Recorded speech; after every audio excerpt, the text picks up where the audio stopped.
बिस्मिल्लाहिर्रहमानिर्रहीम। अस्सलाम वालेकुम दोस्तों। आज हम बात करेंगे गारंटी चेक के हवाले से। अक्सर आपने देखा होगा कि कुछ दोस्तों का आपस में पैसे का लेन देन होता है। प्रॉमिस किया जाता है कि मैं आपको ये रकम है, ये आपको मैं 6 माह बाद, साल बाद वापस कर दूँगा। उस हवाले से जो दूसरा फ़रीक है, जो पैसे लेने वाला होता है, वो कहता है कि आप मुझे कोई चेक दे दें गारंटी के तौर पर। अब इस हवाले से बाज़ औक़ात ऐसा होता है कि दो फरीक के दरमियान पैसे के लेन देन का मसला है, तो तीसरा शख्स जो वहाँ पर मौजूद होता है वो अपनी तरफ से एक गारंटी चेक दे देता है।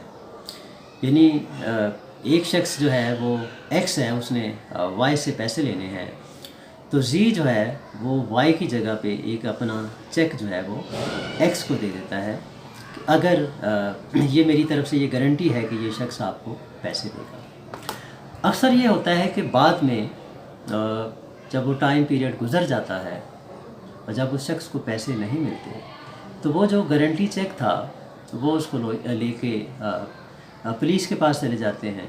इस तरह से पुलिस केस बन जाता है। तो दोस्त ये पूछते हैं कि वो जो गारंटी चेक है उसका लीगल स्टेटस क्या है। याद रखिएगा कि कारोबारी लेन देन में पैसे अक्सर लोग एक दूसरे को देते हैं, या कोई जो प्रोडक्ट्स हैं वो एक दूसरे को सेल परचेज़ करते हैं, तो गारंटी के तौर पर चेक्स जो हैं वो दिए भी जाते हैं, लिए भी जाते हैं। अगर किसी चेक के ऊपर लिख दिया जाए कि ये गारंटी चेक है, उस चेक की इम्पोर्टेंस ज़ीरो हो जाती है एज़ फॉर एज़ जो कंसर्न है आपका जो चेक का स्टेटस है, नॉर्मल चेक का स्टेटस है, उसके मुकाबले में गारंटी चेक जो है वो कोई इम्पोर्टेंस नहीं रखता। कोर्ट ऑफ लॉ के अंदर आप इसको कभी भी साबित नहीं कर सकते। वो जो बोगस चेक का केस बनता है, जो क्रिमिनल लिटिगेशन होती है, जिसमें 489F का ऑफेंस कंसिडर होता है, जो नॉन बेलेबल होता है, जिसकी 3 साल की सज़ा होती है, वो जो स्टेटस है वो अगर आपका बाय नेम आपने किसी को चेक दिया है, उसके ऊपर तो अगर आपकी स्लिप लग गई है, वो बाउंस हो गया है बैंक से, तो यकीनन वो 489F के तहत आपके ख़िलाफ़ FIR दर्ज हो सकती है। लेकिन अगर आपने गारंटी चेक लिया किसी से और वो आप जाएं पुलिस के पास, तो पुलिस कभी भी आपका 489F के तहत जो है वो FIR दर्ज नहीं करेगी। अगर वो किसी वजह से कोई पैसे ले दे के वो कोई FIR दर्ज कर भी देती है, तो कोर्ट ऑफ लॉ में जब आप जाएंगे तो फौरी तौर पर उस शख्स की बेल हो जाएगी और वो बेल कंफर्म भी हो जाएगी। क्योंकि इस तरह का जो गारंटी चेक है ये आम तौर पर दिया जाता है कि जी ये फ़लाँ शख्स अगर पैसे नहीं देगा तो मेरी ये गारंटी है, गारंटी के तौर पे दे रहा हूँ। चेक बाउंस बैस होने के लिए कुछ और चीज़ें ज़रूरी हैं, इसके ऊपर हमारी अलग से एक वीडियो मौजूद है। लेकिन यहाँ हम बात सिर्फ कर रहे हैं कि जो गारंटी चेक है उसका क्या स्टेटस है।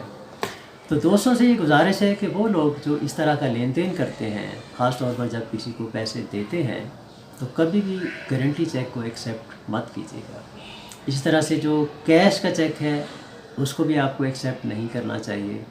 आप हमेशा चेक लें तो बाय नेम लें, अपने नाम का चेक लें, और उसके आगे पीछे कहीं भी गारंटी का वर्ड इस्तेमाल नहीं होना चाहिए।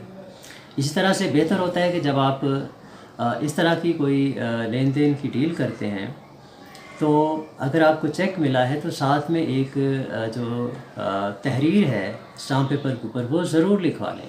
उस तहरीर के ऊपर ये लिखा होना चाहिए कि फ़लाँ शख्स ने इतने पैसे लिए और उसने ये चेक दे दिया है, फ़लाँ नंबर है इसका, फ़लाँ बैंक का चेक है, और ये फ़लाँ डेट को बैंक में जाके इनकैश करवाया जा सकता है। इस तरह की तहरीर हो, उसके ऊपर गारंटी का लफ्ज़ भी इस्तेमाल नहीं होना चाहिए। अगर उस तहरीर के ऊपर, उस स्टाम्प पेपर के ऊपर गारंटी का लफ्ज़ इस्तेमाल हुआ है, या आपके उस चेक के ऊपर या उसके पीछे या सामने गारंटी का वर्ड इस्तेमाल हुआ है, तो ऐसा चेक जो है वो आपको कोई फ़ायदा नहीं दे सकता, और जिसने वो चेक इशू किया है उसके ख़िलाफ़ किसी किस्म की जो कानूनी कार्रवाई है वो इनिशिएट नहीं हो सकती। उसको किसी भी फॉर्म पर आप कोई बहुत ज़्यादा नुकसान नहीं कर सकते। तो ये इस तरह से आप इसको समझ लीजिएगा कि गारंटी चेक जो है इसकी कानूनी हैसियत नहीं है। इसके ऊपर वो जो पाकिस्तान पीनल कोड का जो सेक्शन है 489F, उसका इतलाक़ इसके ऊपर नहीं होता। तो कभी भी बतौर जो है ना सिक्योरिटी गारंटी चेक आप कभी भी एक्सेप्ट ना करें, इसका कोई फ़ायदा नहीं है और इशू करने वाले का कोई नुकसान नहीं है। वो कर देता है तो अगर उसको कोई एक्सेप्ट कर लेता है तो उसको कर देना चाहिए, लेकिन लेने वाले को ऐसा चेक कबूल नहीं करना चाहिए। तो दोस्त इस हवाले से बहुत सारे सवालात हमसे पूछते थे कि गारंटी चेक का लीगल स्टेटस क्या है। तो समझ लीजिए कि जो गारंटी चेक है इसका लीगल स्टेटस ज़ीरो है। कभी भी लेन देन के अंदर इसको एक्सेप्ट मत कीजिए। वीडियो अच्छी लगे तो आगे दोस्तों को शेयर ज़रूर कीजिएगा। अगली वीडियो तक के लिए इजाज़त दीजिए। अल्लाह हाफ़िज़।